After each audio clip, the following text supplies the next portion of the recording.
Mas sulit bang bumili ng second-hand na laptop versus mag-build or bumili ng brand new na laptop? Pag-usapan natin to. Hi, my name is Mary. I post easy-to-follow daily tasks that you can do to start your freelancing journey. Every day nagpo-post ako ng mga bagong videos sa pwede ninyo sundan na some sort of roadmap kung gusto nyo na maging freelancer, mag-virtual assistant, or maghanap ng side hustle as someone who works from home gamit ang laptop at ang internet. Now, I often get this question about bakit ako bibili ng 40,000 na laptop kung pwede naman akong bumili ng second hand na half the price. Remember that your laptop or your computer is your primary tool para makahanap kayo ng work from home. Ngayon, there are 260 working days in a year. There's about 2,080 working hours na gagamitin niyo tong computer na to. Yung binili niyo ba na second hand, tatagal ba yan ng 2 to 3 years? Kasi kung hindi, kailangan natin pag-isipan na very light yan. I was talking to my friend last night, tapos sabi, justify ko talaga yung pagbili niya ng iPhone 14 Pro Max.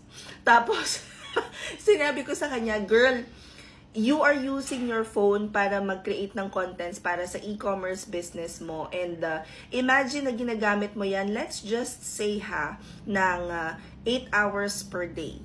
Magkano yun? Ginagamit mo yan ng ganitong oras, magkano yun? So, you have to think about pay-per-use. Ganon. Pag-usapan natin yung pagbili ng 40,000 worth ng laptop. Tapos gagamitin mo siya ng 2,080 hours in one whole year. It's only 19 pesos per hour. 19 pesos na pupuhunanan mo para kumita ka ng magkano kita ngayon ng freelancers. Diba? Sabi ko sa inyo.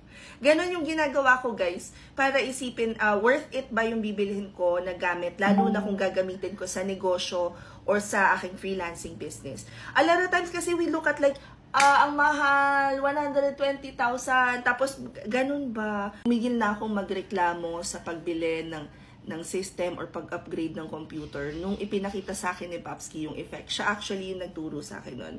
Now guys, remember, meron akong dalawang laptop, isang Predator at isang MacBook Pro. The game plan is, yung MacBook Pro is for business and yung Predator naman is for my freelancing business. Now when I started working for this company that requires me to have multiple tabs open, napansin ko na parang nagbagal bigla yung Predator ko. Nagbagal siya in such a way na minsan nagahang yung Chrome. To think na mataas na yung specs nun ha. Dun ko naaalala na ito nga palang si Papski recently also had to upgrade his system at nagdagdag siya ng RAM. Tapos sinasabi niya na nagka-crash nga yung Chrome niya. And since we're working for the same company, dun ko naisip na oh gosh, eto na yung sinasabi ni Papski na kailangan ko mag 16 gig na memory kasi nga multiple tabs talaga yung ginagamit. And if hindi ako magka-upgrade nung aking memory, baka mag-crash lang siya lalo na kapag nag-update ng system. So, pansamantala, ginagamit ko yung MacBook Pro na dapat pang negosyo lang para dito sa current job ko na to. Ito na ngayon pumapasok yung naiisip ko na what if nga nag-second hand pa pala ako na computer. Tapos hindi rin ganun kataasan ng specs, baka lalo kong hirapin sa work na to. Mainam na rin na meron akong reserba in case lang na bumigay yung isa, naka-ready rin yung backup na laptop ko. Sa palagay nyo guys, worth it ba na bumili pa ng second hand ngayon? Lalo na masyado ng upgraded at advanced yung mga ginagamit na technology ng mga clients natin? Let me know your thoughts sa ating poll kasi parang ang gandang pag-usapan nito. Lalo na't maraming gusto mag-freelance ngayon. But as usual, open ako sa